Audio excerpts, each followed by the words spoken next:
ایک عورت نے مجھے بتایا کہ میرے شوہر کو مجھ پہ شک ہوا، اس نے ماضی شادی سے پہلے، دیکھو شادی کے بعد کی بات ہے، شادی سے پہلے کیا ہوتا ہے چھوڑو اس کو، ٹٹولا بالآخر میں نے اگل دیا جی میرا کسی سے غلط تعلق تھا، میں نے توبہ کر لی۔ کہہ رہے جب بھی پھڈا ہوتا ہے کہتے تم ہو تو وہی نا، میں نے کہا غلطی آپ کی ہے، کیوں بتا رہی ہو بھائی؟ وہ 100 دفعہ بھی پوچھ رہے ہیں آپ کیوں بتا رہے ہو، کیوں بتا رہے ہو آپ اس کو؟ تو ہمارا تعلق کس سے ہونا چاہیے؟ ہم اللہ کے بندے ہیں، جرم اللہ کا تو توبہ بھی کس سے؟ اللہ کی۔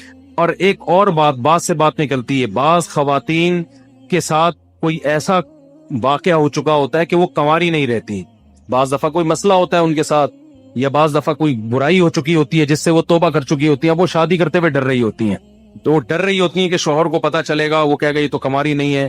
تو وہ جب میں فون اٹھاتا تھا نا اس طرح کے مشورے بھی کہ ہم کیا شوہر کو بتا دیں، تو یہ حماقت نہیں کرنا بھائی، یہ تو کسی بھی طرح سے زائل ہو سکتا ہے، کسی بیماری سے بھی ہو سکتا ہے پردہ زائل، اور بھی 10 بازوں کے پیدائشی نہیں ہوتا، تو ایسے موقع پہ جھوٹ بولنا بھی جائز ہے۔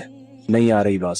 عورت کے لیے جائز ہے کہ وہ شوہر سے بولو نا، جھوٹ بول دے، وہ یہ نہ بتائے کہ میں نے بدکاری کی ہے پھر توبہ کر لی ہے، یہ اتنی تفصیل میں جانے کی ضرورت نہیں ہے، وہ بول دے بھائی یہ پیدائشی نہیں ہے، یہ جھوٹ ہے، لیکن کیوں؟ وجہ اس کی یہ کہ اس کمبخت کو یہ تفتیش کی اجازت نہیں ہے کہ وہ پوچھے آپ سے، جو ماضی کے قصے ہیں وہ کیا ہیں؟ وہ ختم، وہ پرانے ہیں، تو جو ٹوہ میں لگتا ہے نا، ٹوہ میں گھستا ہے ایک دوسرے کی ٹوہ میں، اللہ اس کو کیا کرتے ہیں؟ رسوا کرتے ہیں۔ تو گناہ ہو جائے کس سے تعلق؟ اللہ سے۔ ہم عیسائی تھوڑی ہیں کہ پادریوں سے جا کے یا پنڈتوں سے جا کے اپنے گناہ شیئر کر رہے ہوں، مجھے بھی لوگ آ کے بتاتے ہیں، میں کہتا ہوں یار مجھے نہیں بتاؤ کیا ہوا ہے، میں بھی انسان۔ ہاں ایک صورت میں آپ بتائیں، جیسے کوئی مریض ڈاکٹر کو اپنی بیماری بتا رہا ہوتا ہے علاج کے لیے، تو کسی بزرگ سے، کسی عالم سے آپ کا تعلق ہے، آپ سمجھتے ہیں کہ اس سے میں مشورہ لے سکتا ہوں، اور مشورہ اس وقت تک نہیں لے سکتا جب تک میں اس کو اپنا پورا مرض بتاؤں نہیں کہ میرے اندر کیا گناہ ہے جو میں چھوڑنا چاہتا ہوں مگر مجھ سے چھوٹتا نہیں۔ ایسی صورت میں پھر مجبوری ہے بتانے کی تاکہ وہ اس کا کوئی علاج بتائے آپ، تو اس کا خیال کرنا چاہیے۔ یہ اللہ کا دین کتنا زبردست ہے، اللہ نے ہمیں بتا دیا گناہ سے بچنا کیسے، ہو جائے تو کرنا کیا ہے۔ تو ہمارا رب ہے غفور الرحیم، جب توبہ کرو گے اللہ کہتے ہیں میں بتا دوں گا کہ میں لوگ۔ کسی نے پوچھا ہے جی ہم بستری کے بعد غسل کے بعد کھانا پینا یا کھانا وغیرہ بنانے کا کام کر سکتے ہیں؟ جی کر سکتے ہیں۔ پاکستان سے پوچھا جی اگر کوئی اکیلے میں، یعنی جب بیوی سامنے موجود نہ ہو، نہ ہی کوئی گواہ وغیرہ ہو، اور طلاق دے تو کیا طلاق ہو جاتی ہے؟ طلاق کے اسٹیمپ پیپر پہ دستخط کرنے سے کتنی طلاقیں ہوتی ہیں؟ اسی طرح اگر کوئی کسی کو بتائے کہ اس نے اپنی بیوی کو 3 طلاقیں دے دی ہیں تو کیا اس طرح بتانے سے بھی طلاقیں ہو جاتی ہیں؟ دیکھیں اکیلے میں اگر کوئی طلاق دیتا ہے نا، کوئی سننے والا نہ بھی ہو، لیکن زبان سے طلاق کا لفظ، یعنی میں اپنی بیوی کو طلاق دیتا ہوں، یہ ورڈنگ پوری کر دیتا ہے تو طلاق واقع ہو جاتی ہے۔ اور اسٹیمپ پیپر پہ دستخط کرنے سے کتنی طلاقیں ہوتی ہیں؟ جتنی لکھی ہوئی ہوتی ہیں، 1 لکھی ہوئی ہے تو 1 ہوگی، 2 لکھی ہوئی ہیں تو 2 ہوں گی، 3 لکھی ہوئی ہیں تو 3 طلاقیں ہو جائیں گی۔ اگر کسی کو بتایا کہ اس نے اپنی بیوی کو 3 طلاقیں دے دی ہیں تو اس سے بھی طلاق واقع ہو جاتی ہے، کیونکہ یہ طلاق کا جھوٹا اقرار ہے، تو جھوٹا اس کے حق میں، دوسرے کے حق میں، اس کو ہم سچا ہی سمجھیں گے۔ تو بیوی کو جب پتہ چلے گا کہ اس نے یہ کہا ہے کہ میں نے 3 طلاقیں دے دی ہیں تو وہ یہی سمجھے گی کہ دے چکا ہے یہ، اس لیے اس کے لیے آپ کے جو ہے نا اس کو جائز نہیں ہوگا کہ وہ شوہر کو قریب آنے دے۔ تو اس لیے اگر کسی نے کسی وجہ سے جھوٹا اقرار کرنا ہے تو پہلے 2 آدمیوں کو گواہ بنائے کہ میں نے دی نہیں ہے لیکن میں جھوٹا اقرار کروں گا، تو 2 آدمیوں کو گواہ بنا دے، پھر جھوٹا اقرار کرے کہ میں نے 3 دے چکا ہوں میں ماضی میں، تو پھر وہ جب بیوی کو پتہ چلے گا کہ اس نے یہ اقرار کیا ہے تو یہ 2 آدمی کو گواہ پیش کر دے کہ بھائی میں نے تو اس کو کہا تھا کہ میں نے دی نہیں ہے، میں نے جھوٹا اقرار کیا۔ تو اقرار سے طلاق واقع، جھوٹا اقرار پہ اگر 2 گواہ موجود ہیں آپ کے جھوٹ بولنے پر تو جھوٹ کا گناہ تو ہوگا لیکن اس سے پھر طلاق نہیں ہوگی۔ تو خلاصہ یہ کہ نارملی اگر کوئی اقرار کرتا ہے، جھوٹا اقرار دے نہیں رہا لیکن جھوٹ بولتا ہے کہ میں دے چکا ہوں ماضی میں، تو اس سے بھی ہو جاتی ہے۔ طلاق کا مذاق ہی نہ کیا کرو میرے بھائی۔ انڈیا سے کسی نے پوچھا ہے، گزارش یہ ہے کہ کیا ایک مسلمان لڑکا ایک ہندو لڑکی سے محبت کر سکتا ہے؟ برائے مہربانی تھوڑی سی جانکاری کیجیے، اور اس طرح کی محبت ہو جائے تو کیا کریں؟ جائز نہیں ہے بھائی، آپ کے لیے جو حلال ہی نہیں ہے جو لڑکی، آپ اس سے کیسے محبت کر سکتے ہیں؟ ہو گئی ہے تو اس کو ختم کریں، اور اگر وہ مسلمان ہو جاتی ہے تو آپ اس سے نکاح کر سکتے ہیں، لیکن مسلمان تو وہ اللہ کے لیے ہوگی نا، آپ سے شادی کے لیے تھوڑی ہوگی وہ، تو اس لیے یہ جائز نہیں ہے، حرام ہے، ناجائز ہے۔ پاکستان سے کسی نے پوچھا ہر نماز کے بعد تسبیح فاطمہ یعنی 33 دفعہ سبحان اللہ، 33 دفعہ الحمدللہ اور 34 دفعہ اللہ اکبر پڑھنے کی کیا فضیلت ہے؟ کیا فرض نماز کے بعد سنتیں پڑھ کر گھر واپسی کے دوران یہ کلمات پڑھنے پر بھی مکمل ثواب ملے گا؟ جی، فرض نماز کے بعد نہیں، سنتوں کے بعد، جب نماز مکمل ہو جائے، حدیث میں تو آتا ہے فرض کے بعد، تو مراد اس سے یہ ہے کہ جب فرض کی تکمیل ہو جائے۔ دوسری حدیثوں کو اگر ہم سامنے رکھتے ہیں، اس کا مطلب یہ ہے کہ فرائض جن نمازوں کے بعد سنتیں نہیں ہیں ان میں تو فرض کے بعد ہی، جیسے فجر اور عصر میں تو فرض کے فوراً بعد، اور جن نمازوں کے بعد سنتیں ہیں تو ان میں سنتوں کے بعد یہ تسبیحات پڑھیں۔ تو اور جو ہے نبی صلی اللہ علیہ وسلم نے سیدہ فاطمہ رضی اللہ تعالی عنہا کو، اپنی بیٹی کو یہ تسبیحات بتائی تھی، اور یہ اگر آپ نے اس وقت نہیں پڑھی ہیں تو آپ راستے میں پڑھ لیں، گھر آ کے پڑھ لیں، لیکن زیادہ فضیلت وہیں بیٹھے بیٹھے فوراً پڑھنے کی ہے سنتوں کے بعد۔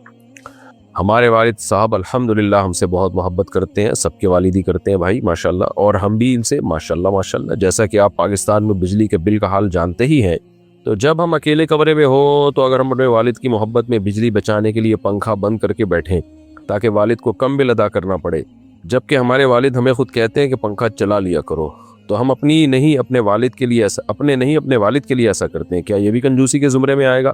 اس کے بارے میں کیا حکم ہے؟ دیکھیں، والد کی مالی حیثیت دیکھی جائے گی۔ اگر وہ بہت مالدار ہیں، ان کے لیے پنکھے کا سے چلتے رہنے سے کوئی اثر نہیں پڑتا، تو پھر پنکھا چلا لیں، لیکن اگر درمیانے درجے کے ہیں، ان کو بل ادا کرنے میں مشکل ہو رہی ہے، تو پھر والد صاحب اگر کہہ بھی رہے کہ پنکھا چلا لیا کرو تو آپ نہ چلائیں، والد صاحب کا خرچہ بچائیں۔ تو یہ مالی حیثیت پر اس کا مدار ہے کہ والد صاحب کی مالی حیثیت ہے کتنی، تو ان کی جیب پہ بہت بوجھ پڑ رہا ہے تو نہ چلائیں پنکھا، بہت ثواب ملے گا آپ کو اس کے کہ والد صاحب کا خرچہ بچانے کا۔ پاکستان سے نے پوچھا، اگر کسی کی عشاء کی نماز قضا ہو جائے تو بعد میں وہ شخص قضا ادا کرتے وقت صرف فرض نماز پڑھے گا یا وتر کی بھی قضا کرے گا؟ اگر وتر اس نے پڑھ لیے تھے تو پھر صرف عشاء کی نماز پڑھے گا، وتر نہیں پڑھے گا، اور اگر وتر نہیں پڑھے تھے، عشاء کی نماز بھی رہ گئی، وتر بھی رہ گئے، تو پھر اس کو عشاء بھی پڑھنی پڑے گی اور وتر بھی پڑھنے پڑیں گے۔ وتر بھی واجب ہے، حدیث میں وتر پڑھنے کا آرڈر ہے، آرڈر حکم، استحباب نہیں ہے، یعنی وتر مستحب نہیں ہے، یہ عام سنتوں کی طرح سنت نہیں ہے۔ محمد احمد انڈیا سے، ملازمین کی تنخواہ شرعی اعتبار سے کم از کم کتنی ہونی چاہیے؟ شریعت نے کوئی معیار متعین نہیں کیا ہے، آپس کی میوچل انڈرسٹینڈنگ سے جو بھی طے ہو جائے۔ باقی جو سیٹھ لوگ ہیں جو ملازم رکھتے ہیں ان کو چاہیے کہ اپنے ملازموں کا خیال رکھیں، ان کو معقول تنخواہیں دیں۔ اللہ تعالیٰ نے ماتحتوں کے ساتھ حسن سلوک کا حکم دیا ہے۔ اب حسن سلوک کتنا ہے، کیا ہے، وہ پھر اس کا کوئی لگا بندہ اماؤنٹ کی صورت میں معیار نہیں ہے، تو سیٹھ کو چاہیے کہ اپنے آپ کو اس کی جگہ رکھ کے سوچے کہ میں اگر ملازم ہوتا تو کیا اس تنخواہ میں اپنا گھر چلا لیتا؟ تو متعین نہیں کیا ہے شریعت نے، بس یہ آپس کی انڈرسٹینڈنگ سے ہے، جو بھی طے ہو جائے۔ پاکستان سے کسی نے پوچھا، میرے والد نے میرے لیے ماضی میں مکان خریدا اور والدہ کے نام کیا تاکہ میں تابع فرما بردار رہوں۔ والد مرحوم کے انتقال کے بعد والدہ نے چھوٹے بھائی کے لیے والد کے مال سے گھر خریدا، جسے بوقت خرید چھوٹے بھائی کے تقاضے پہ چھوٹے بھائی کے نام کر دیا۔ بعد ازاں میں نے والدہ سے اصرار کر کے ان کے نام جو مکان میری رہائش میں تھا اپنے نام کر لیا۔ میری ایک بہن بھی ہے مکانات میں، اس بہن کے حصے کے حوالے سے رہنمائی فرمائے۔ دیکھیں، والد نے آپ کی والدہ کے لیے جو مکان خریدا تھا، مکان جو نام کر دیا تھا، تو نام کر کے ان کے قبضے میں دیا تھا یا نہیں دیا تھا؟ قبضے کا مطلب والد صاحب خود نکلتے اور سامان سمیت گھر والدہ کے حوالے کرتے، تو یہ قبضہ کہلاتا ہے شرعی لحاظ سے۔ اس پروسیس کو پورا کیا تھا انہوں نے، تھوڑی دیر کے لیے نکلتے بے شک، تو پھر یہ مکان والدہ کی ملکیت میں ہے، پھر والدہ جس کو چاہے دیں۔ اگر والدہ نے آپ کو دے دیا اور دینے کے بعد قبضہ بھی دیا تو آپ اس کے مالک ہیں، اور والدہ نے، یعنی جب آپ مالک ہیں تو پھر بہنوں کا حصہ نہیں ہے۔ لیکن اگر والد نے یہ مکان والدہ کے نام کیا تھا، خالی اس طرح سے پراپر قبضہ نہیں دیا، بے شک 1 سیکنڈ کے لیے دیا ہو قبضہ، لیکن دیا نہیں اس طرح سے قبضہ، تو پھر بیوی کے نام مکان کرنے سے وہ مکان بیوی کا نہیں ہو جاتا۔ تو ایسی کنڈیشن میں، ایسی صورت میں وہ پھر آپ کے والد ہی کا مکان تھا، چاہے وہ اب آپ کی والدہ کے نام ہو، تو اس مکان میں وراثت جاری ہوگی، آپ کی بہن کا بھی حصہ ہوگا اس میں، والدہ کے دنیا سے جانے کے بعد، والد کے دنیا سے جانے کے بعد، کیونکہ والد کا مکان تھا۔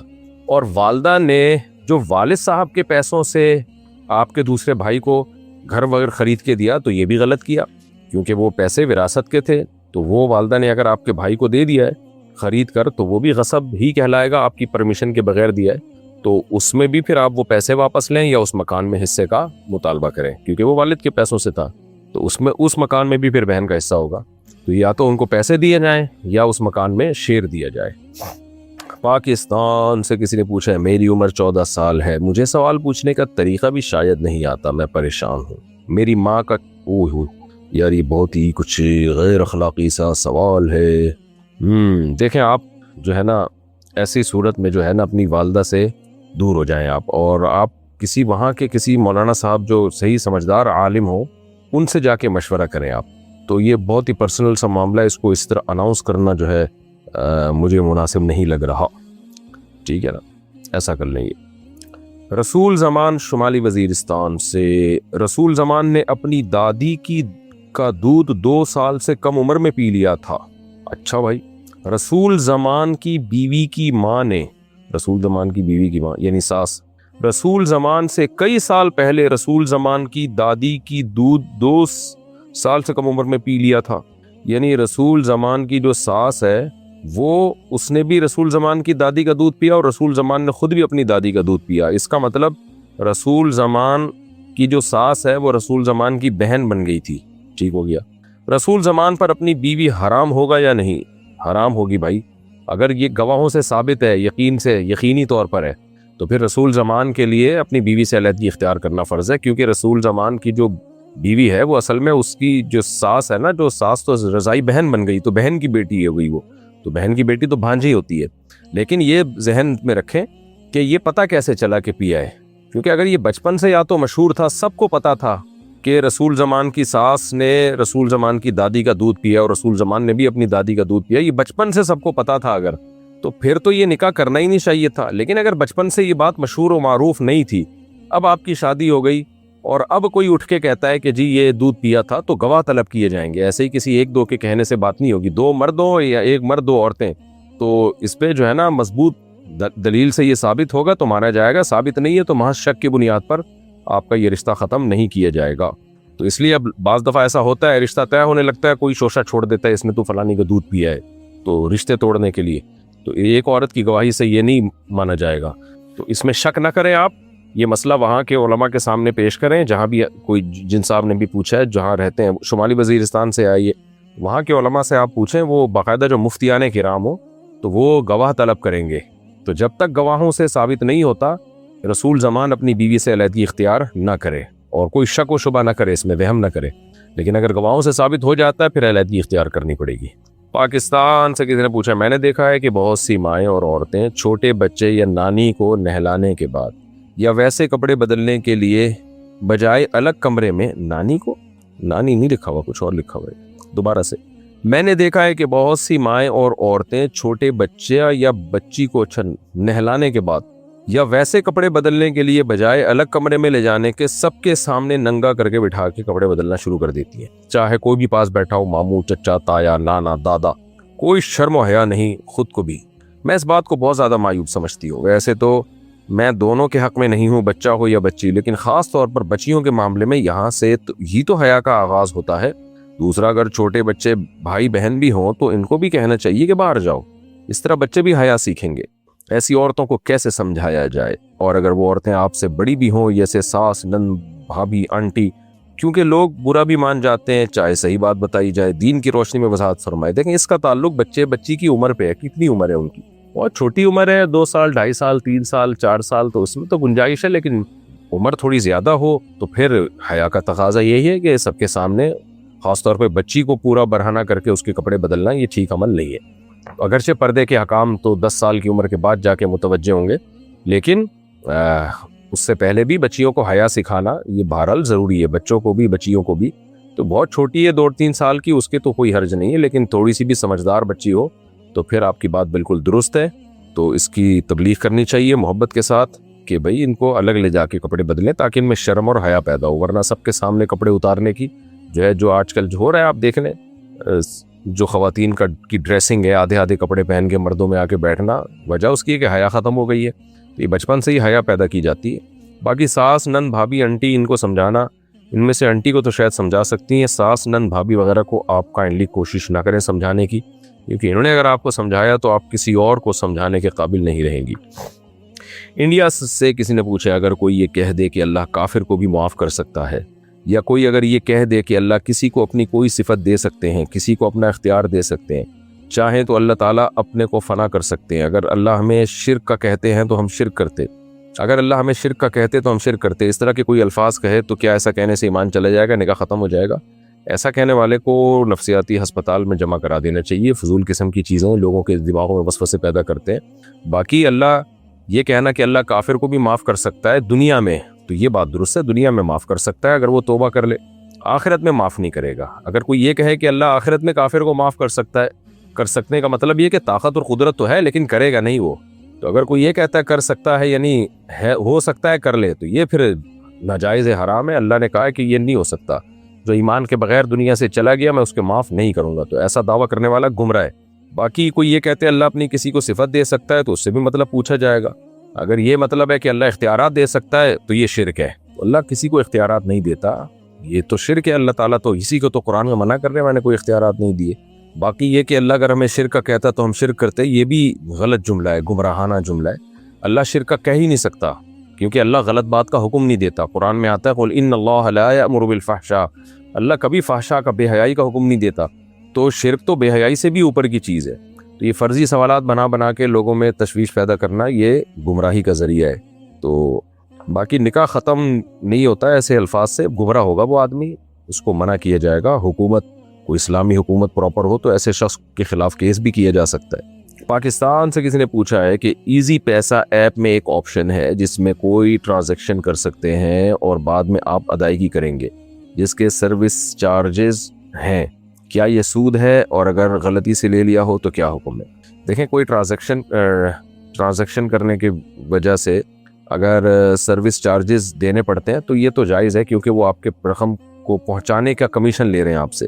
تو اس کے علاوہ اگر کوئی آپ سے پیسے لے رہے ہیں یا وہ آپ کو پیسے دے رہے ہیں تو پھر اس کے بارے میں آپ دوبارہ پوچھیں۔ اصولی طور پر تو جیسے منی آرڈر میں یہاں سے وہاں پیسے پہنچانے کا کمیشن دیتے ہیں، بینک پیسے کاٹ لیتا ہے کمیشن کے طور پہ، چارجز لے رہا ہوتا ہے، تو یہ شرعاً جائز ہے۔ لیکن غلطی سے لے لیا کا مطلب تو یہ کہ ایزی پیسہ آپ کو دے رہا ہے، تو اگر وہ ایزی پیسے والے آپ کو پیسہ دے رہے ہیں، وہ کس بیس پہ دے رہے ہیں پیسہ؟ تو میرے علم میں تو نہیں ہے کہ دیتے ہیں۔ بہرحال اگر دے رہے ہیں تو پھر یہ سود ہی ہے، کیونکہ آپ نے ان کو پیسہ ان کے اکاؤنٹ میں رکھوایا، قرض دیا، اور اس قرض پہ آپ نفع لے رہے ہو پیسوں کی صورت میں۔ مغیث صاحب لاہور سے کہتے ہیں جس لڑکی سے نکاح کا ارادہ ہو کیا اس لڑکی کو دیکھ سکتے ہیں؟ جی دیکھ سکتے ہیں۔ پاکستان سے کسی نے پوچھا ہے کبھی ہم کسی رشتہ دار یا پبلک ٹرانسپورٹ میں سفر کر رہے ہوں تو وہ گانے لگا دیتے ہیں، منع کرنے کے باوجود نہیں مانتے، تو کیا ہم بھی گانے سننے کا گناہ ہوگا؟ آپ نہ سنیں، آپ نے منع کر دیا، بس آپ کا فرض ادا ہو گیا، اب آپ اپنے کاموں میں مشغول رہیں، آپ اس طرف دھیان نہ دیں۔ آپ یہی تو ثواب ہے نا کہ گانے لگے ہوئے اور آپ اس طرف توجہ نہ دیں، آپ اللہ کے ذکر میں مشغول رہیں یا اپنے کام میں لگے رہیں آپ۔ پاکستان سے کسی نے پوچھا میں اپنے سسرال والوں سے الگ رہتی ہوں، کیا یہ جائز ہے کہ میرے والدین ہمارے گھر آ کر 2 یا 3 سے زیادہ مہینے رہ لیا کریں؟ وہ جب ہمارے ساتھ رہتے ہیں تو پیسے کے لحاظ سے بھی ہمارے ساتھ تعاون کرتے ہیں تاکہ ہم پر کسی قسم کا بوجھ نہ پڑے، وہ بچوں کو سنبھالنے میں ہماری مدد کرتے ہیں۔ میرے سسر کا کہنا ہے کہ اس بارے میں فتویٰ ہے کہ بیوی کے والدین کے لیے جائز نہیں کہ وہ 4 دن سے زیادہ بیٹی کے گھر رہیں۔ دیکھیں، اس کا تعلق آپ کے شوہر سے ہے کہ آپ کے شوہر کو یہ حق حاصل ہے کہ وہ آپ کے والدین کو آپ کے ساتھ نہ رہنے دے۔ شوہر اگر رہنے دے رہا ہے تو اچھی بات ہے، اگر شوہر کو تکلیف ہو رہی ہے تو پھر بری بات ہے، تو یہ شوہر کا حق ہے۔ تو یہ مسئلہ آپ اپنے شوہر سے پوچھیں کہ کیا میرے لیے جائز ہے کہ میرے ماں باپ آپ کے گھر آ کے 2-3 مہینے رہیں؟ شوہر اگر خوش ہو رہا ہے، ماشاءاللہ جی، تعاون بھی ہو رہا ہے سسرال کا میرے ساتھ اس چکر میں، تو 2 مہینے کیا آپ 8 مہینے رہ لیں، پھر بلکہ گھر داماد ہی بن جائیں۔ تو اور اگر شوہر کو کوئی تکلیف ہو رہی ہے، وہ اس کو برا لگ رہا ہے کہ بھائی کیوں آ کے 6 مہینے 4 مہینے رہتے ہیں، تو جتنی اجازت شوہر دے دے اتنی رہ سکتے ہیں، ٹھیک ہے۔ محمد شعیب مانسہرہ، خیبر پختونخوا۔ مفتی طارق صاحب، آپ سے مجھے کچھ امید وابستہ ہے کہ آپ اسلامی نظام کے حامی ہیں۔ اس وقت ملک کے اندر اشرافیہ کا راج ہے اور طرح طرح کے مسائل موجود ہیں۔ اس وقت علماء کرام اس بھنور سے قوم کو نکال سکتے ہیں۔ نمبر 1، اجتماعی توبہ کی ضرورت ہے، جو علماء کرام اپنی سرپرستی میں منعقد کرائیں۔ بحیثیت قوم ہمیں اکٹھے ہو کر اللہ سے توبہ کرنی چاہیے۔ اس کے لیے آپ ایک مہم کا آغاز کریں اور سجدہ توبہ کے لیے ایک اجتماع اکٹھا کریں۔ اس وقت ملک کے اندر انسانی حقوق کی پامالیاں ہو رہی ہیں، ملک گیر مہم چلائیں اور دین کے مطابق حکومتی عمل پر مزاحمت کریں۔ نمبر 3، ہم انفرادی طور پر تو مسلمان ہیں لیکن اجتماعی مسلمان ہم نہیں ہیں کہلا سکتے، کیونکہ ہمارا نظام کافرانہ ہے۔ ملک کا سارا نظام سود پر چلتا ہے، سود کے خلاف حکومتی نظام پر مزاحمتی تحریک چلائی جائے۔ بے حیائی اور عریانیت عروج پر ہے، پیمرا کو پابند بنایا جائے کہ وہ ٹی وی چینل پر عریانیت کا فروغ بند کرے، شرعی پردہ کے تحت عورت ٹی وی اسکرین پر آئے۔ ان تمام چیزوں پر جب تک علماء حق اکٹھے نہیں ہوتے تب تک اس معاشرے کو سدھارنا مشکل ہے۔ اگر معاشرہ نہ سدھرا تو ہمیں عذاب الہی سے کوئی نہیں بچا سکتا۔ پاکستان اسلام کے نام پر بنا تھا، اسلام غالب رہنے کے لیے آئے، علماء حق کا کردار کہاں؟ ان تمام نکات پر اپنی رائے فراہم کیجیے۔ دیکھو، مسئلہ یہ ہے کہ پہلی ایک صرف آپ کے شیخ سے مجھے اتفاق نہیں ہے کہ کافرانہ نظام ہے، نظام اسلامی ہی ہے، امپلیمنٹ نہیں ہو رہا، کیونکہ ہمارا آئین اسلامی ہے کہ قرآن و سنت کے اگینسٹ کوئی قانون نہیں بنے گا، یہ آئین کی شق ہے اور حاکم اعلیٰ اللہ ہے. لیکن آگے جو اس کو جب امپلیمنٹ کرنے کا وقت آتا ہے تو خلاف شریعت کاموں پہ بھی اسلام کا لیبل لگا دیا جاتا ہے، تو اس کے خلاف آواز اٹھانے کی ضرورت ہے. تو میں تو ممبر سے جتنی آواز اٹھا سکتا ہوں، عدالتی خلا غیر اسلامی ہے، اس پہ میں نے کتنی آواز اٹھائی ہے، کو ایجوکیشن غیر اسلامی ہے، اس پہ تو میں ممبروں سے بولتا رہتا ہوں اور بتاتا بھی رہتا ہوں کہ ہماری مذہبی سیاسی جماعتوں کی ذمہ داری ہے کہ وہ اس پہ دھرنے دیں. وہ دے نہیں رہے اس پہ دھرنے، وہ کسی اور چیزوں پہ دھرنے دے رہے ہیں، وہ دے رہے ہیں وہ بھی ٹھیک ہوگا، لیکن اس پہ بھی تو دیں نا. وہ بیٹھ جائیں دھرنے دے کے، بھائی یہ غیر اسلامی خلا جو آپ نے کیا ہے، عورت کو طلاق کا حق دے دیا، اس سے ہمارا خاندانی نظام تباہ ہو رہا ہے، اس قانون کو ختم کرو. LGBT کے خلاف آواز اٹھائی تھی نا، اس میں تبدیلی ہو گئی. تو ایسے ایک چیز کے خلاف بے حیائی پہ آواز اٹھائے نا، یہ تو سیاسی جماعتوں کا کام ہوتا ہے نا. علماء تو علمی لائن کے آدمی ہوتے ہیں، وہ کوئی دھرنے لے کے تھوڑی کنٹینر لے کے اسلام آباد میں بیٹھ جائیں گے. یہ تو سیاسی مذہبی جماعتوں کا کام ہے کہ وہ اس پر، علماء تو ان کو گائیڈ کریں گے، یہ حلال ہے، یہ حرام ہے، یہ جائز ہے، یہ ناجائز ہے. یہ کام تو سیاسی لوگوں کا ہوتا ہے، ان کی ٹاسک پہ پبلک اکٹھی ہوتی ہے. میں آ کے اعلان کروں گا کتنے لوگ آئیں گے میرے پاس، اور مجھے سیاست کی پیچیدگیاں بھی پتہ نہیں ہیں. سیاست کے جو ہے نا آگے اس دھرنے کو میں نے لے کے چلنا کیسے، یہ بھی مجھے پتہ نہیں ہے. اس دھرنے میں مجھے ہی نہ دھر لیا جائے اور پھر آگے سارا پروگرام ہی ہمارا برباد ہو جائے. یہ تو سب باریکیوں کو سیاسی لیڈر زیادہ جانتے ہیں. تو سیاسی لیڈروں کو آپ دباؤ ڈالیں اور ان سے ملیں بھی، پرسنلی ملاقاتیں بھی کریں، ان کو سمجھائیں کہ یار آپ چھوڑ دو، آپ اس چیز کو فوکس کرو. اس وقت ملک میں سب سے بڑے 2 مسئلے بنے ہوئے ہیں، سب سے بڑے مسئلے کہ بے حیائی، اس کو بہت زیادہ فوکس کرنے کی ضرورت ہے. کو ایجوکیشن سسٹم ہمارا خیبر پختونخوا، پشاور، بلوچستان، اس کا جو خوبصورت حیا کا ایک نظام ہے، عورتوں میں حیا ہے، ایک شرم ہے، ایک خاندانی نظام ہے، سارا ہماری یونیورسٹیاں اور اسکولز کے کالجز کے ذریعے برباد ہو رہا ہے. تعلیم کے نام پہ، تعلیم کا کوئی بھی خلاف نہیں ہے بھائی، تعلیم کے نام پہ بربادی ہو رہی ہے، اس قدر بغیرتی پھیلائی جا رہی ہے. تو ڈراموں کے ذریعے، فلموں کے ذریعے، تو مذہبی جماعتیں اس پہ آئیں، اس پہ آواز اٹھائیں کہ اسمبلی میں بل پاس ہم کروا کے چھوڑیں گے کہ یہ ختم کیا جائے اس بے حیائی کو. لیکن وہ آپ کو پتہ ہے کہ وہ اس پہ ہے ہی نہیں، وہ ان کو کوئی اس سے ہو، ان کے اپنے مسائل ہیں، وہ ہوں گے، وہ بھی صحیح ہوں گے، میں اس کا انکار نہیں کر رہا، لیکن اس کو فوکس کریں. عدالتی خلا پہ میں کب سے آوازیں اٹھا رہا ہوں، یہ تو پورا فیملی سسٹم تباہ ہو رہا ہے، جوں ہی نہیں رینگ رہی کسی کے اوپر بھائی. تو خدا نے آج تک اس قوم کی حالت نہیں بدلی، نہ ہو جس کو خیال آپ اپنی حالت کے بدلنے کا. تو جب ہماری مذہبی تنظیموں ہی کو خیال نہیں ہے، جن میں اتنے لاکھوں لوگ ان کے ساتھ منسلک ہیں، تو اللہ تو نہیں پھر حالت. تو پھر آپ ان سیکولر قوتوں سے تو کوئی بھی امیدیں نہیں لگا سکتے جو اسمبلیوں میں میجورٹی بیٹھی ہوئی ہے.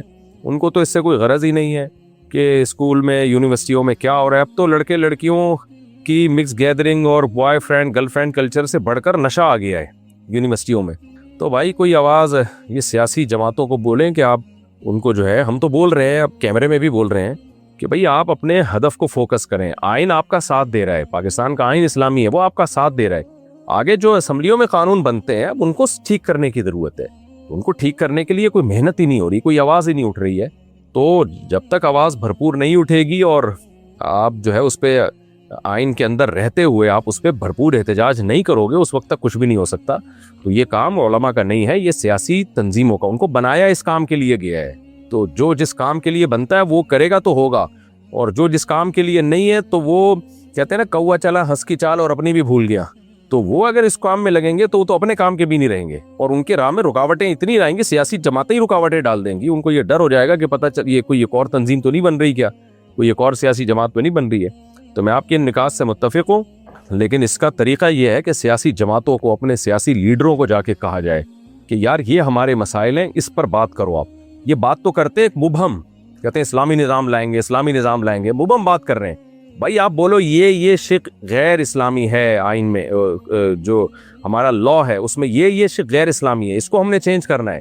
تو جب آپ چند چیزوں کو فوکس کرتے ہو نا تو اس پہ بات ہوتی ہے، اس پہ وہ چینج ہو سکتی ہیں. لیکن آپ ایک پورا ہی نظام ہی کو آپ بات کرو گے، پورا نظام اڑا دیں گے ہم، تو یہ تو پھر کچھ بھی نہیں ہوگا. اس کا مطلب آپ کچھ بھی نہیں کرنا چاہتے. جیسے کچھ اسکالرز آ رہے ہیں، وہ کہہ رہے ہیں طاغوت کا نظام ہے، پورا نظام الٹ دینا ہم نے. اس کا مطلب یہ کچھ بھی نہیں کرنا چاہ رہے ہیں، باتیں پھینکنا چاہ رہے ہیں یہ لوگ بیٹھ کے. تو جس کو کچھ نہیں کرنا ہوتا وہ باتیں بہت بڑی کرتا ہے، اور جس کو کچھ کرنا ہوتا ہے وہ فوکس کرتا ہے کہ پہلے اس کو چینج کرنا ہے، پھر ہم نے اس کو چینج کرنا ہے، جو چیزیں غلط ہوں گی ہم نے اس کو چینج کرنا ہے. تو اس لیے آپ کے درد کو میں سمجھتا ہوں، اور لیکن یہ علماء تو ممبروں سے آواز اٹھائیں گے، تحریریں لکھیں گے، اور وہ کر رہے ہیں. تو عوام جو ہے, جو سیاسی لوگ ہیں جن کے دعوت پہ لوگ اکٹھے ہوتے ہیں, وہ تحریک چلائیں اور وہ پبلک کو اکٹھا کریں, دباؤ ڈالیں, اسمبلیوں میں آواز اٹھائیں, تو ہوگا نا. اسپیسیفک چیزوں پہ اس وقت سب سے زیادہ دیکھیں, سود پہ تو پھر بھی کافی حد تک کام ہو چکا ہے الحمدللہ, سپریم کورٹ کا فیصلہ بھی آ گیا اور کافی حد تک اسلامک بینکنگ آتی چلی جا رہی ہے, سود سے کافی حد تک ملک نکلتا چلا جا رہا ہے. تو اور کم از کم اتنا بھی ہے کہ اب ہر آدمی سود پہ مجبور نہیں ہے, اس کے پاس دونوں آپشن ہے بھائی, یہ سودی بینکاری بھی ہے, اسلامک بینکاری بھی ہے. لیکن بے حیائی پر تو کوئی سوچ ہی نہیں رہا ہے, بے حیائی پہ تو کوئی آواز ہی نہیں اٹھ رہی ہے, کوئی سوچ ہی نہیں رہا ہے اس پہ کہ جو کو ایجوکیشن کے ذریعے اور ٹک ٹاک پہ اور یوٹیوب پہ اور جو کچھ طوفان بدتمیزی ہے, کوئی پوچھنے والا ہی نہیں ہے نا. ڈرامے کیسے بن رہے ہیں, بھی آپ دیکھیں کہ ایک ڈرامہ آ رہا ہے برزخ کے نام پہ, اس میں ہومو سیکشولیٹی کو جو ہے نا, لڑکوں سے بتھیلی کو پروموٹ کیا جا رہا ہے. تو ان سب چیزوں پہ ہمیں آواز اٹھانی ہے اور اس میں سیاسی لوگ زیادہ مؤثر کردار ادا کر سکتے ہیں. علماء تو آواز اٹھائیں گے تو اس سے سوشل میڈیا پہ ہلچل مچے گی, لیکن اسمبلیوں کو دباؤ میں لانا اور ان کو حکومت پہ دباؤ ڈالنا یہ جب تک ممکن نہیں ہے جب تک سیاسی سطح پہ اس پہ آواز نہ اٹھائی جائے. اور اول کوشش تو ہے کہ آرام سے آواز اٹھائی جائے, ان کی توجہ دلائی جائے. بہت دفعہ ایسا ہوتا ہے کہ آپ تمیز سے بھی بات کرتے ہیں تو بہت سے قانون چینج ہو جاتے ہیں, ایک دم اس کو جھگڑے اور پھڈے کی شکل میں نہ لے جایا جائے, اور اگر نہیں ہو رہا شرافت سے تو پھر عوامی طاقت کا استعمال کیا جائے, تو عوام کو ٹاسک دیا جائے. لیکن یہ سیاسی تنظیموں کا کام ہے جو ووٹ لیتی ہیں اور ان کے پاس عوام ہے, عوامی طاقت ہے. فہیم ہاشمی لکھنؤ سے, اگر کوئی مسلمان کسی غیر مسلم کی زمین یا جائیداد پر زبردستی قبضہ کر لے اور اس جائیداد سے فائدہ اٹھا کر غریب مسلمانوں کی مدد کرے تو کیا اسلام میں ایسا کرنا جائز ہے؟ حرام ہے, ناجائز ہے بھائی. حرام مال سے اللہ صدقہ قبول نہیں کرتے. غیر مسلم کی زمین پر بھی ناجائز قبضہ نہیں کر سکتے آپ, حرام ہے. متحدہ عرب امارات, میں بروکر کے ذریعے ٹریڈنگ کرتا ہوں, مطلب ہمارا پیسہ ہوتا ہے اور ٹریڈنگ وہ کر کے ہمیں پروفٹ دیتا ہے. مثال کے طور پر اگر میرے $100 سے وہ ٹریڈ کرتا ہے تو مجھے ایک ٹریڈنگ کا $1 دے گا, اگر 200 تو ایک ٹریڈنگ کا $2 دے گا, چاہے وہ اس ٹریڈنگ سے جتنا بھی کمائے. جتنی میری انویسٹمنٹ بڑھتی جائے گی اتنا ہی میرا پروفٹ بڑھتا جائے گا. کیا یہ سود میں آتا؟ اگر آتا ہے تو اب کیا کریں, یہ جائز عمل نہیں ہے, حرام ہے.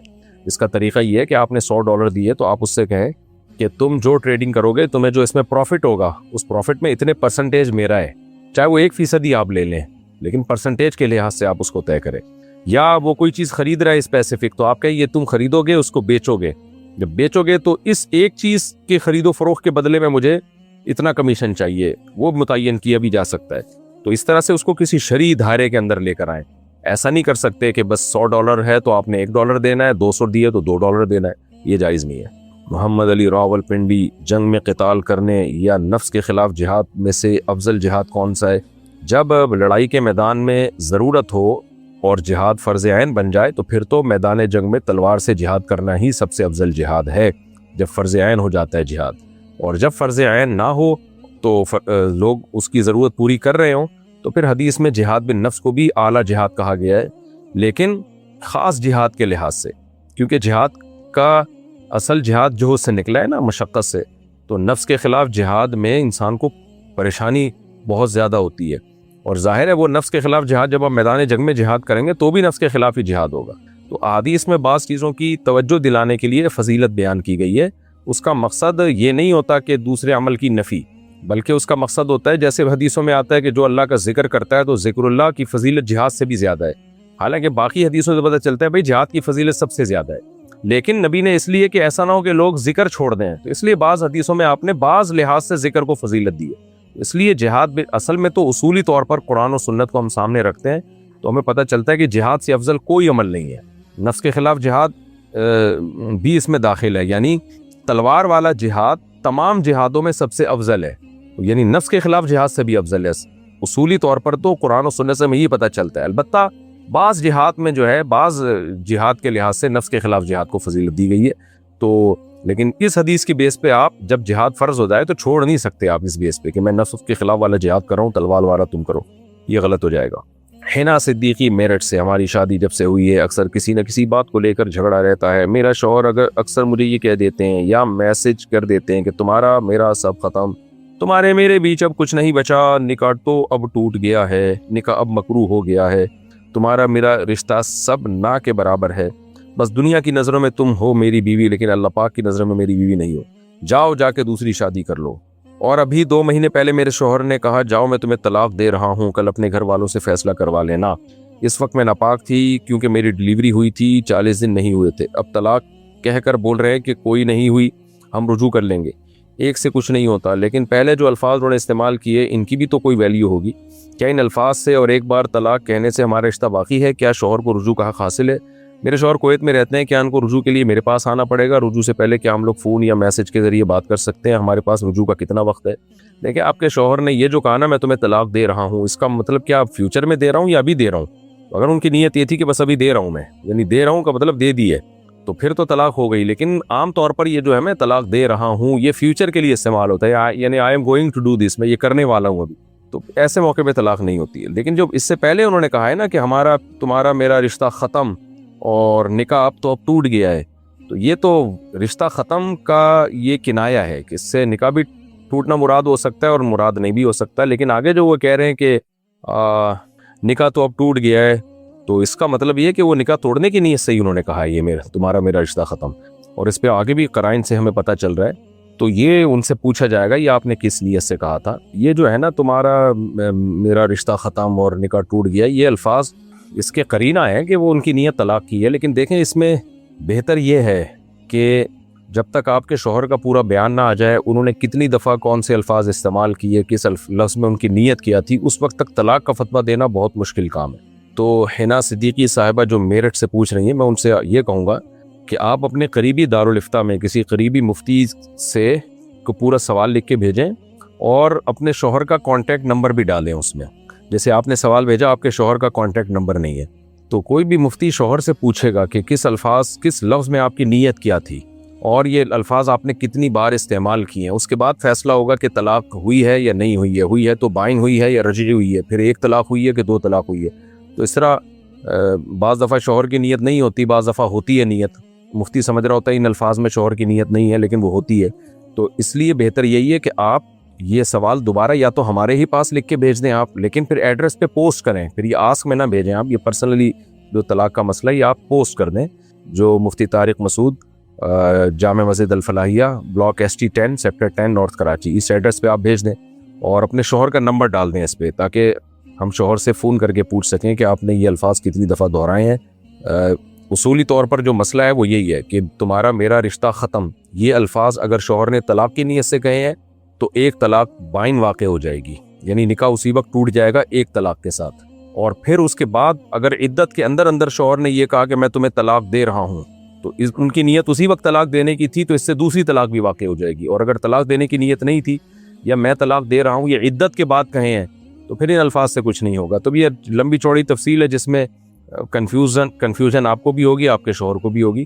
تو اس لیے آپ پوری یہی تفصیل آپ لکھ کے اس ایڈریس پہ پوسٹ کر دیں جو میں نے آپ کو بتایا, یا کسی قریبی جو دارالفتہ ہے وہاں آپ پوسٹ کر دیں یا ان سے جا کے پوچھ لیں, اور اپنے ہسبینڈ کا نمبر ڈال دیں اس پہ, تاکہ مفتی آپ کے شوہر سے پوچھ سکے اور اس سوال میں ایڈ کر سکے. تو اس سے یہ فتویٰ دینے میں آسانی ہوگی, یہ کانفیڈنٹلی ایک فتویٰ دیا جا سکے گا.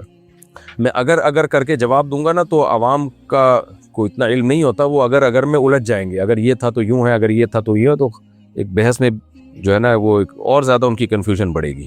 تو اس جواب لکھ کے دے دیا جائے گا, سوال جب ڈیٹیل سے آئے گا کہ بھئی اتنی طلاقیں ہوئی ہیں یا نہیں ہوئی ہیں, اور ہوئی ہیں کون سی ہوئی ہے اور کتنی ہوئی ہیں. تو عوام کو طلاق کے مسئلے میں اسپیسیفک ایک مخصوص جواب چاہیے ہوتا ہے. پاکستان سے کسی نے پوچھا اگر رشتہ دار ہمارے والدین کے بارے میں نامناسب بات کریں, ان کی غیبت وغیرہ, تو میں کیا کروں؟ ان کی باتیں مجھے اذیت پہنچاتی ہے. آپ کے سامنے جب کوئی آپ کے ٹیچروں کو, آپ کے بزرگوں کو یا آپ کے والدین کو برا کہے تو علماء کہتا ہے اس وقت خاموش بیٹھنا جائز نہیں ہے. یہ اپنے والدین کے ساتھ ناانصافی ہے, بے مروتی. آپ اس وقت بولیں کہ بھئی آپ غلط بات کر رہے ہیں, ایسا یہ نہیں ہے, یہ غلط ہے, تاکہ وہ آپ کے سامنے برائی نہ کریں. یہ بڑی بے شرمی کی بات ہوتی ہے کہ کسی کے بڑوں کو اسی کے سامنے آپ برا بلا کہنا شروع کر دیں. ہاں کوئی علمی اختلاف ہو یا کوئی اشکال ہو وہ ایک الگ بات ہے, تو اس موقع پر پھر چپ نہیں رہنا چاہیے, آگے سے بولنا چاہیے. انڈیا سے کسی نے پوچھا ہے وضو کرنے کے 10-15 منٹ بعد اگر یاد آیا کہ ہم نے کوئی عضو نہیں دھویا تھا تو کیا دوبارہ سے وضو کرنا پڑے گا یا صرف اس عضو کو دھونا کافی ہوگا؟ صرف اس عضو کو دھو لیں آپ, لیکن یہ یقینی طور پہ یاد آئے. یقینی یاد نہیں آیا تو بس وضو ہو گیا.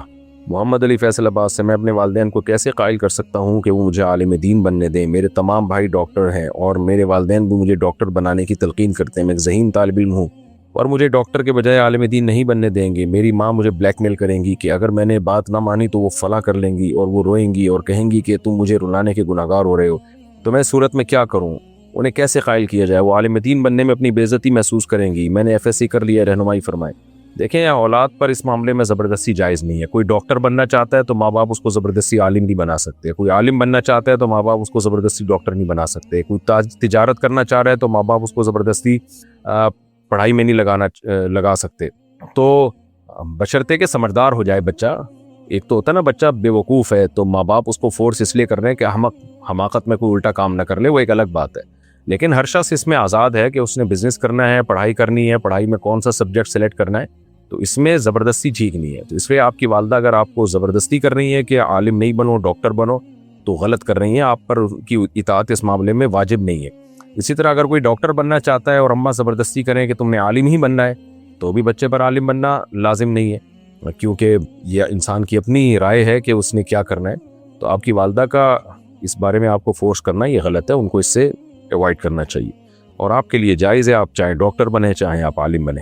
پاکستان سے کسی نے پوچھا, 8 سال پہلے میرا ایکسیڈنٹ ہوا تھا, میں بیڈ پر ہوں, خود سے کھا بھی نہیں سکتا, گھر والوں کی طرف سے بہت اذیت میں ہوں, میرا کیا حل ہے؟ کیا میں خودکشی کر سکتا ہوں؟ نہیں بھائی, خودکشی حرام ہے, ناجائز ہے. خودکشی کر کے آپ بیڈ سے اٹھیں گے نہیں, جہنم کے بیڈ پہ لیٹ جائیں گے آپ جا کے, اللہ بچائے سب کو. تو اس لیے خودکشی کا کوئی راستہ نہیں ہے. باقی اللہ تعالیٰ آپ کے گھر والوں کو ہدایت دے, وہ آپ کی خدمت کریں, آپ کی کیئر کریں, یہ میں دعا کرتا ہوں. اور اللہ جلد سے جلد آپ کو شفا عطا فرمائے. اور اس بیماری میں آپ کے گناہ معاف ہو رہے ہیں, آخرت میں آپ کے درجات بلند ہو رہے ہیں اگر آپ صبر کریں گے. ایوب علیہ السلام کی تو پوری زندگی بیماریوں میں گزری ہے. جب اللہ بیماری مسلط کر دے کوئی بھی, تو اس میں صبر کریں, اور یہ سوچیں کہ میرے پاس تو کوئی اعمال ہے نہیں, یہی ایک عمل ہے صبر کا جس پہ میری شاید بخشش ہو جائے. لیکن نماز کی آپ نے پابندی کرنی ہے. زہیب مردان سے, میری خالہ کا گھر پشاور میں ہے, میری خالہ کے والدین یعنی میرے نانی وفات پا چکے ہیں, اور میری خالہ کے شوہر بھی وفات پا چکے ہیں, اور میری خالہ کے 3 بہنیں اور ایک بھائی ہے جو ان کے بعد فوت ہوئے. جن خالہ کے نام یہ گھر تھا وہ سب سے پہلے فوت ہوئی تھیں, اور ان کے بچے بھی نہیں تھے, تو ان کی تقسیم کے بارے میں رہنمائی فرمائے. بھائی جو سب سے پہلے فوت ہوئی تھی نا, تو ان کے وارثوں کی تفصیل لکھ کے بھیجیں گے تو میں بتاؤں گا نا, پھر اس کے بعد کون کون فوت ہوتا رہا. تو آپ یہ سوال جو پرسنل نوعیت کا وراثت کا سوال ہے تو وہ آپ اسی طرح جو ایڈریس میں بتاتا ہوں, مفتی طارق مسعود, بلاک جامع مسجد Alfalahiya, block SG 10 sector 10 north Karachi. اس ایڈریس پہ آپ پوسٹ کر دیں اور نمبر بھی ڈال دیں, تو پھر اس میں جو ہے نا یہ سوال میں یہ چیزیں ایڈ کرنی پڑیں گی کہ کس کا انتقال پہلے ہوا, اور جب انتقال ہوا تو اس وقت ان کے وارثین میں سے کون کون تھا, پھر ان وارثین میں سے کس کا کس ترتیب سے انتقال ہوا, اس کے بعد جواب لکھنا ہمارے لیے ممکن ہوگا. اس سے پہلے جواب بتانا ممکن نہیں ہے. ارسلان صاحب راول پنڈی سے, مفتی صاحب میری ماموں کی بیٹی سے میری بات طے ہوئی ہے, صرف بات ہوئی ہے, نہ منگنی ہوئی نہ نکاح ہوا. مجھے ابھی وہ پسند نہیں ہے, مجھے ابھی خالہ کی بیٹی اچھی لگتی ہے اور میں بھی اس کو اچھا لگتا ہوں. اچھا بھائی, ہم دونوں ایک دوسرے کے ساتھ پیار بھی کرتے ہیں. بھائی کیا کرتے ہو؟ محبت کرتے ہیں. تو اپنی ماموں کی بیٹی کے ساتھ جو بات ہوئی تھی ختم کرنا چاہتے ہیں, تو اس بارے میں کیا حکم ہے؟ ختم کر دیں بھائی, وہی کوئی بات طے نہیں ہوئی نا, تو ابھی تو بات ابتدائی مرحلے میں تھی, تو ختم کر دیں. اور خام میں اس ماموں کی بیٹی کو دھوکے میں اندھیرے میں نہ رکھیں. آپ لڑکیوں کے جذبات سے لڑکے کھیلتے ہیں آج کل, تو آپ اپنی خالہ کی بیٹی پسند ہے تو بس وہاں پیغام بھیج دیں, اور یہ پیار ویار کی باتیں چھوڑ دیں کہ ہم دونوں ایک دوسرے کو پیار کرتے ہیں, محبت کرتے ہیں, تو چھوڑ دیں یہ باتیں کرنا بھی غلط ہے. یہ بس آپ جائیں پیغام بھیجیں اپنی خالہ کے ابا کو, یعنی خالو کو. ہاں ہو جائے تو ٹھیک ہے, نہیں ہو جائے تو بس پھر دماغ ہٹا دیں یہاں سے. پاکستان سے کسی نے پوچھا ہے, میں اپنی پسند سے شادی کرنا چاہتا ہوں, میری عمر 18 سال ہے, میرے گھر والے راضی نہیں ہو رہے, تو مجھے اس صورت میں کیا کرنا چاہیے؟ آپ اپنی پسند سے شادی کرنا چاہتے ہیں تو کر لیں. باقی یہ کہ 2 چیزوں کا خیال کریں, شادی آپ کے خرچے پہ ہوگی, گھر والوں پر یہ لازم نہیں ہے کہ وہ اپنے خرچے پہ آپ کی شادی کریں. تو اگر 18 سال میں آپ کی کوئی سورس آف انکم نہیں ہے تو آپ پھر اپنے والدین پر دباؤ نہیں ڈال سکتے کہ میری شادی کریں. محبت سے کہہ سکتے ہیں, مان جائیں تو ٹھیک ہے, نہیں مانے تو آپ فورس نہیں کر سکتے ان کو. ایک بات, اگر والدین اپنے خرچے پہ آپ کی شادی کر رہے ہیں تو پھر ظاہر ہے پسندی والدین کی ہوگی, وہ والدین بولیں انویسٹمنٹ ہماری اور پسند تمہاری.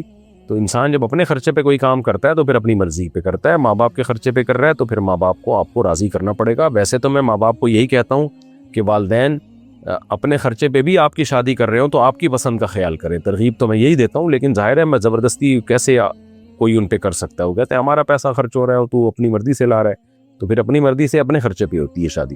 اور تیسری بات یہ ہے کہ بہتر یہی ہے کہ جہاں والدین چاہتے ہیں وہاں شادی کریں، بشرطے کہ اس میں کوئی بڑی خرابی نہ ہو. تو لیکن اگر آپ کو والدین کی چاہت پہ بالکل بھی دل مائل نہیں ہے تو پھر ماں باپ کے لیے بہرحال جائز نہیں ہے کہ وہ بیٹے کو زبردستی کسی سے شادی پر مجبور کریں. اگر وہ کرتے ہیں تو پھر گناہگار ہوں گے. پاکستان سے کسی نے پوچھا ہے، مسئلہ یہ ہے کہ ایک مسجد بنی ہوئی ہے اور اس مسجد کے پاس میں امام صاحب کے لیے روم بنا ہوا ہے اور اسی روم میں بیت الخلاء اور باتھ روم بھی ہے، اور یہ کمرہ مسجد کے اگلے حصے میں جہاں اگلی صف ہوتی ہے اس کے قریب میں کمرہ ہے، اور اس کمرے کے بازو میں وضو خانہ ہے، نمازیوں کے لیے باتھ روم وغیرہ ہیں. دریافت یہ کرنا ہے کہ اس روم میں امام صاحب اپنی فیملی کو لے کر رہ سکتے ہیں یا نہیں. بھائی وہ روم مسجد سے باہر ہے نا، مسجد کے حدود میں داخل تو نہیں ہے، تو امام صاحب اپنی فیملی کو لے کے وہاں رہ سکتے ہیں. البتہ بعض مسجدوں میں نے دیکھا ہے کہ واش روم مسجد کے بالکل ساتھ ہوتا ہے اور دروازہ واش روم کا ڈائریکٹ مسجد کے اندر کھل رہا ہوتا ہے. یہ تو غلط ہے، یہ تو بے ادبی ہے، مسجد کی بدبو آئے گی، اس میں اسمیل آ بھی رہی ہوتی ہے. تو بالکل جو ہے نا جہاں نمازیوں کی جگہ ہے مسجد کی، اسی کے ساتھ بیت الخلاء کا دروازہ ہے اور وہ دروازہ مسجد کے اندر ہی کھل رہا ہوتا ہے. تو کچا پیاز کھا کے آنے کی اجازت نہیں دی جا رہی ہے مسجد میں، اور وہاں اتنی بدبویں، پوری پبلک ٹوائلٹ بنایا ہوا ہے اس کو، اور اس کے دروازہ بھی مسجد کے اندر کھل رہا ہے. بہت غلط ہے. تو اس میں یا تو 24 گھنٹے ایگزاسٹ چل رہا ہو جو بدبو کو اس طرف آنے ہی نہ دے. تو اگر ایسا نہیں ہے تو پھر امام صاحب رہ سکتے ہیں اپنی فیملی کے ساتھ، کوئی حرج نہیں ہے. لیکن واش روم کا کسی بھی طرح سے کوئی بھی کھڑکی یا کوئی بھی دروازہ مسجد کی اندر کی طرف نہیں کھلنا چاہیے، یہ شرط ضروری ہے. کراچی سے کسی نے پوچھا ہے، کیا باپ اپنی شادی شدہ بیٹی پر ہاتھ اٹھا سکتا ہے جبکہ بیٹی نے ایسی کوئی بات نہیں کی ہے جس پر ہاتھ اٹھایا جائے یا مارا جائے؟ شریعت اس بارے میں کیا کہتی ہے؟ بھائی اگر بیٹی نے کوئی ایسا کام نہیں کیا ہے تو پھر باپ کا ہاتھ اٹھانا ناجائز ہے، برا ہے، ظلم میں آئے گا. اور خاص طور پہ جب بیٹی کی شادی ہو گئی، بڑی ہو گئی ہے وہ بیٹی، تو یہ تو اور زیادہ معیوب حرکت ہے. تو اب یہ ہے کہ بیٹی نے کیا کہا ہے، کیا بات کی ہے، یہ تو جب تک پوری سچویشن میرے سامنے نہیں آئے گی تو میں یقینی طور پہ کسی خاص صورتحال میں، کسی خاص واقعے میں کوئی کمنٹ نہیں کر سکتا. نارملی میں ایک عام اصول اور ضابطے کی بات کر رہا ہوں. البتہ بیٹی کو بہرحال چاہیے کہ برداشت کرے. وہ یہ باپ کا مقام، ماں اور باپ دونوں کا مقام اللہ نے بہت بڑا بنایا ہے. تو اپنے بڑوں کی طرف سے اگر کبھی ظلم زیادتی بھی ہو جائے تو اس کو برداشت کرنے میں ہی عافیت ہے. ویسے بھی شادی شدہ اس نے رہنا ہی اپنے شوہر کے ساتھ ہے، تو وہ بہرحال یہی کوشش کرے کہ باپ کے ساتھ بد کلامی اور بد تہذیبی نہ کرے. عمر رشید کشمیر سے، میرے دوست کا کہنا ہے کہ صحابہ کرام یعنی خلفائے راشدین کی فضیلت کے لحاظ سے اہل سنت والجماعت کے ہاں جو درجہ بندی پائی جاتی ہے وہ قرآن و حدیث سے ثابت نہیں ہے. لہذا اگر کوئی حضرت علی کو افضلیت کے لحاظ سے پہلے نمبر پر سمجھتا ہے تو بھی ایمان میں کوئی فرق نہیں آئے گا. اس میں رائے کا اختلاف ہو سکتا ہے، رہنمائی فرمائیں. غلط بات ہے. قرآن و سنت سے بہت وضاحت کے ساتھ یہ بات ثابت ہے. دیکھیں حدیث سے جو بات ثابت ہے تو قرآن نہیں کہا ہے نا اطیعوا اللہ و اطیعوا الرسول، رسول کی اطاعت کرو. تو حدیث سے جو بات ثابت ہے وہ بھی قرآن ہی کے کہنے سے ثابت ہے. اس لیے نبی صلی اللہ علیہ وسلم سے، صحابہ کرام سے، تابعین سے، اہل سنت والجماعت کا اس پر اجماع ہے کہ، اور حدیث میں آتا ہے امت گمراہی پہ جمع نہیں ہو سکتی. تو اہل سنت والجماعت ہی اس سے مراد ہے. 72 فرقوں میں جو 73 میں جو ایک جنتی ہوگا نا وہ اہل سنت والجماعت ہے. تبھی اس پر میں کئی بار بیان کر چکا ہوں، بہت سارے دلائل دے چکا ہوں، اب اس کی ڈیٹیل میں نہیں جاؤں گا. تو اہل سنت والجماعت کا اس مسئلے پر اجماع ہے کہ سب سے پہلا مقام ابو بکر کا، پھر عمر کا، پھر عثمان کا، پھر علی کا رضی اللہ عنہم اجمعین. ہاں یہ ضرور ہے کہ حضرت علی کو کوئی باقی تینوں خلفاء پہ ترجیح دے تو کافر نہیں ہو جائے گا، وہ اس سے رہے گا مسلمان. مگر یہ کہ ہے یہ گمراہی والی بات، یہ اختلاف رائے کی اس میں اجازت نہیں ہے، کیونکہ اللہ کے نبی نے بہت وضاحت. سب سے پہلی بات اپنے مصلی پہ نبی نے آخری وقت میں کس کو کھڑا کیا؟ تو ابو بکر کو کھڑا کیا. کتنی واضح احادیث ہیں اس بارے میں. دوسرے حضرات چاہتے تھے کہ نہیں عمر کو آگے کر دیں، فرمایا نا ابو بکر. تو یہ بہت واضح دلیل ہے کہ آپ اپنے بعد اپنا جانشین، اپنا نائب ابو بکر کو بنانا چاہتے ہیں، تو ان کی فضیلت تھی تبھی تو بنانا چاہتے تھے نا. پھر حضرت عمر رضی اللہ تعالیٰ عنہ، پھر حضرت عثمان. صحیح حدیث میں حضرت علی سے یہ بات ثابت ہے کہ سب سے بڑی فضیلت ابو بکر کی، پھر عثمان کی، عمر کی. تو یہ اور اجماع بذات خود ایک مضبوط دلیل ہے. قرآن کہتا ہے کہ وَمَن يَتَّبِعْ سَبِيلَ غَيْرِ الْمُؤْمِنِينَ نُوَلِّهِ مَا تَوَلَّى وَمَن يُشَاقِقِ الرَّسُولَ مِن بَعْدِ مَا تَبَيَّنَ لَهُ الْهُدَى وَيَتَّبِعْ غَيْرَ سَبِيلِ الْمُؤْمِنِينَ نُوَلِّهِ مَا تَوَلَّى وَنُصْلِهِ جَهَنَّمَ. کہ جو اللہ رسول کی مخالفت کرے گا اور مومنین کے راستے کو چھوڑے گا، تو مومنین سے کون مراد ہیں؟ اہل اسلام، مسلمان، اہل سنت والجماعت. تو جو ان کے راستے کو چھوڑے گا تو جہاں جائے گا ہم اس کو جانے دیں گے. اس سے پتہ چلتا ہے کہ آپ کو عامۃ المسلمین کے راستے کو چھوڑنے کی اجازت نہیں ہے. تو عامۃ المسلمین جو امت کے سلف خلف چلتے آئے ہیں ان کا راستہ تو یہی ہے کہ سب سے پہلا مقام ابو بکر کا، پھر عمر کا، پھر عثمان کا، پھر علی کا رضی اللہ عنہم اجمعین۔ البتہ یہ بات ضرور ہے کہ سیدنا علی ابن ابی طالب رضی اللہ تعالیٰ عنہ کے کچھ جزوی فضائل ہیں جو بقیہ اصحاب میں نہیں تھے۔ وہ جزوی فضائل کے ہم قائل ہیں۔ آپ داماد رسول تھے، آپ جو ہیں نبی صلی اللہ علیہ وسلم سے نسب میں سب سے زیادہ قریب تھے، اور آپ جو ہے شجاع اور بہادری میں دوسرے اصحاب پر آپ کو فضیلت، علم میں دوسرے اصحاب پہ آپ کو فضیلت حاصل ہے۔ مسروق الاجدع بہت بڑے تابعی ہیں، ان کی رائے کے مطابق وہ حضرت عائشہ کے شاگرد ہیں، ان کی رائے کے مطابق خلفائے راشدین میں سب سے زیادہ، سب سے بڑے عالم جو تھے حضرت علی ابن ابی طالب رضی اللہ تعالیٰ عنہ تھے۔ تو یہ جزوی فضائل یقیناً ثابت ہیں سیدنا علی رضی اللہ تعالیٰ عنہ کہ آپ صلی اللہ علیہ وسلم نے فرمایا تمہاری میری نسبت ایسے ہے جیسے موسیٰ کی ہارون سے نسبت تھی، فرق یہ ہے کہ میرے بعد کوئی نبی نہیں ہے۔ یہ بہت بڑی بات ہے، لیکن اس طرح کی فضیلت حضرت عمر کے بارے میں بھی ہے، لو کان بعدی نبی لکان عمر، میرے بعد نبی ہوتا تو عمر ہوتے۔ یہ فضیلت اس جیسی حضرت ابوبکر کے بارے میں بھی ہے۔ نبی نے فرمایا لو کنت متخذا خلیلا لاتخذت ابا بکر خلیلا، کہ خلیل میں کسی کو بناتا تو ابو بکر کو بناتا۔ خلیل انتہائی گہری دوستی کو کہتے ہیں۔ تو اللہ کے نبی نے فرمایا میرا خلیل صرف اللہ ہے، اگر اللہ مجھے خلیل بنانے کی اجازت دیتا نا تو ابو بکر کو بناتا۔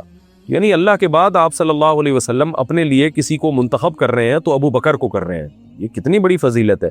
تو اس لیے جو ہے اہل سنت والجماعت کا موقف اس بارے میں بہت مضبوط ہے، اور اجماع سب سے بڑی دلیل ہوتی ہے، اجماع امت۔ باقی اس سے کسی ان مسائل میں کسی سے بحث نہ کریں۔ کوئی اگر کہتا ہے حضرت علی کی فضیلت ہے تو اس کی رائے ہوگی، اس کو چلنے دیں، اس پر آپ اسی رائے کو اختیار کریں جو اجماعی رائے ہے اہل سنت والجماعت کی۔ اگر دعا میں صرف درود شریف پڑھیں تو کیا ساری مرادیں پوری ہو جاتی ہیں؟ کبھی کبھار ایسا کرنا ٹھیک ہے، حدیث سے ثابت ہے کہ اذن یکفی کا ہمو کا او کما قال صلی اللہ علیہ وسلم۔ ایک صحابی نے فرمایا یا رسول اللہ میں پوری دعا میں درود ہی پڑھوں، تو آپ نے فرمایا یہ تو تمہاری پریشانیوں کے لیے یہی کافی ہو جائے گا۔ لیکن عام معمول صحابہ کا، تابعین کا، خود نبی کا کیا تھا؟ بھئی دعائیں مانگتے تھے جو مخصوص دعائیں ہوتی تھیں، تو اس لیے کبھی کبھار اگر کوئی دعا میں صرف درود شریف ہی پڑھ لے اس حدیث کی بیس پہ تو ٹھیک ہے، لیکن عام معمول کیا ہے کہ پہلے اللہ کی حمد و ثنا ہو، پھر درود ہو، پھر اپنی جو بھی آپ نے دعائیں مانگنی ہیں وہ دعائیں الگ الگ دعائیں مانگیں آپ کو۔ میں ایک فاؤنڈیشن سے قرضہ لے رہی ہوں 10 لاکھ روپے، جس سے مکان کی تعمیر کروں گی اور پھر ان کو کرایہ دینا ہوگا اور ساتھ میں قرض بھی واپس کرنا ہوگا قسطوں میں، کیا ایسا کرنا جائز ہے؟ اچھا جی، 10 لاکھ روپے آپ لے رہی ہیں، آپ اس 10 لاکھ سے مکان تعمیر کریں گی، پھر اس مکان کا ان کو آپ کرایہ بھی دیں گی اور قرضہ بھی دیں گی تو قسطوں میں، تو کیا یہ جائز ہوگا؟ دیکھیں جب آپ نے قرضہ لے کے مکان بنایا تو مکان تو آپ کا ہے، تو آپ کس بیس پہ ان کو کرایہ دے رہی ہیں؟ یہ تو سود ہی ہو گیا نا سیدھا سیدھا، کہ قرضہ بھی واپس کر دیا اور کرایہ الگ سے گریوی میں، تو یہ خالص سود ہو گیا۔ اس کا طریقہ یہ ہے، اس کا تدبیر یہ ہو سکتی ہے کہ آپ ان سے قرضہ نہ لیں، آپ انویسٹر سے کہیں کہ 10 لاکھ روپے مجھے دیں، میں آپ کے لیے مکان بناتی ہوں، وہ مکان کے مالک آپ ہو گئے، اور پھر جو ہے ایک الگ ایگریمنٹ کے تحت اس مکان میں رہنا شروع کر دیں اور ان کو کرایہ دینا شروع کر دیں، ٹھیک ہے نا؟ ان کو کرایہ دیں تو مکان کے مالک وہ ہوں گے جو انویسٹر ہیں۔ مکان کو نقصان ہو گیا، حادثہ ہو گیا، خراب ہو گیا تو ان کا نقصان ہوگا، آپ کا نہیں ہوگا، اس کی ریپیئرنگ وغیرہ بھی ان کے ذمہ ہوگی، آپ کے ذمہ نہیں ہوگی، جیسے کہ مالک مکان اور کرایہ دار کا ایگریمنٹ ہوتا ہے۔ اور پھر بعد میں جب اللہ تعالیٰ آپ کو 10 لاکھ روپے کا آپ کے لیے، یعنی جب آپ کو جو ہے نا انتظام ان کے لیے ہو، یعنی آپ کے لیے 10 لاکھ روپے کا انتظام ہو جائے، تو پھر آپ الگ سے ایک معاہدہ کر لیں کہ بھئی یہ مکان ہم آپ کو بیچ رہے ہیں اتنے لاکھ میں، تو جو انویسٹر ہے اس کو یہ جائز ہوگا کہ 10 لاکھ بھی قیمت لگا سکتا ہے، وہ 15 لاکھ بھی قیمت لگا سکتا ہے، وہ 20 لاکھ بھی لگا سکتا ہے، تو نئے معاہدے کے تحت آپ اس کو مکان بیچ دیں، اس سے مکان خرید لیں، بیچنا نہیں خریدنا، تو آپ نے مکان خرید لیا تو اب وہ آپ کا ہے اور ان کو پیسے واپس مل گئے۔ لیکن یہ دو معاہدے آپس میں مشروط نہیں ہونے چاہیے، یعنی ایسا نہ ہو کہ انویسٹر کہے کہ میں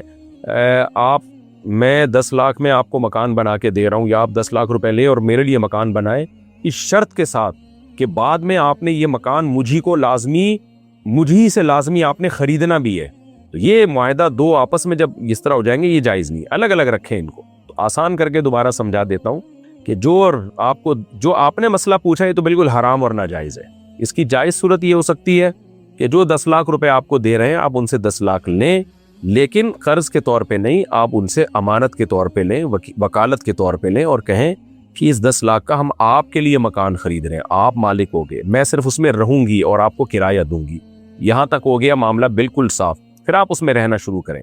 جب آپ کو خیال آئے کہ بھئی مجھے یہ مکان خرید لینا چاہیے ان سے، تو آپ انویسٹر سے کہیں کہ بھائی 10 لاکھ روپے یا 15 لاکھ یا 20 لاکھ جو بھی طے کر لو، میں آپ کو پیسے دیتی ہوں اور یہ مکان مجھے بیچ دو آپ.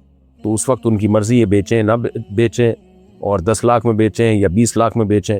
تو اگر وہ 10 لاکھ میں بیچ دیں تو اچھی بات ہے، ان کو 10 لاکھ بھی مل گئے اور آپ کو مکان بھی مل گیا اور ان کو کرایہ بھی الگ سے غریبی میں مل گیا. تو یہ اس طرح سے جائز ہوگا یہ معاملہ.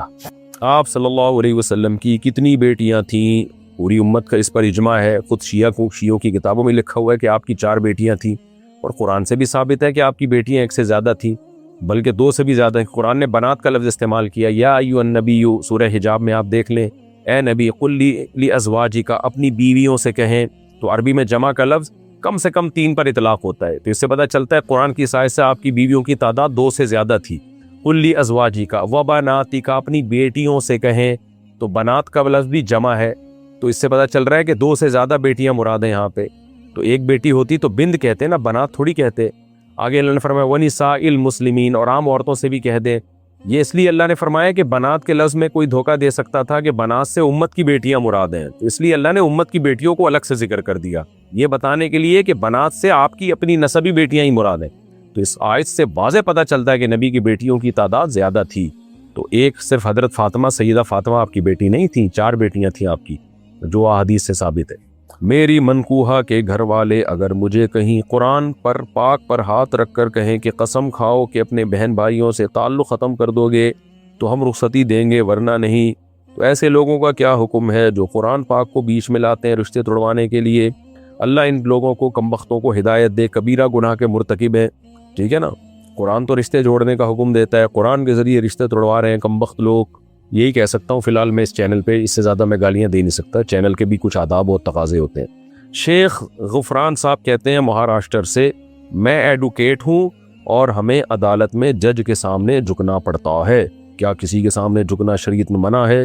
جی بھائی، شریعت میں